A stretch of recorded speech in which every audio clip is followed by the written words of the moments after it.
अस्सलाम वालेकुम, मैं हूं फातिमा और आप देख रहे हैं टुडे पाकिस्तान। खबर शामिल करते हैं सक्खर से, जहां पर Sindh professor and lecturers association की जानिब से Shah Abdul Latif university KVC Khalil Abu Potu registrar, Marid Abu Potu controller Ali Hasan Hali Potu की करप्शन के खिलाफ सक्खर प्रेस क्लब के सामने एहतजाजी मुजाहरा।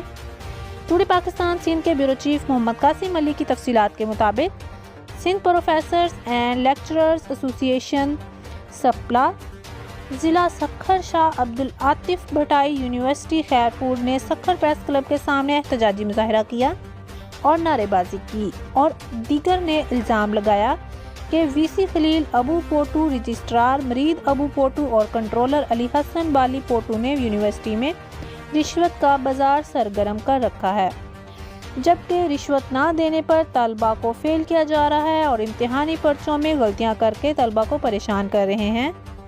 लेक्चरर्स को इम्तिहान भी नहीं दे रहे, जो कि नाइंसाफ़ी है। इन्होंने 2017 के बिल अदा नहीं किए। मुजाहिरीन ने अल्टीमेटम देते हुए कहा, तलबा के साथ नाइंसाफ़ियाँ ख़त्म की जाएँ वरना एहतजाज का दायरा बढ़ा दिया जाएगा।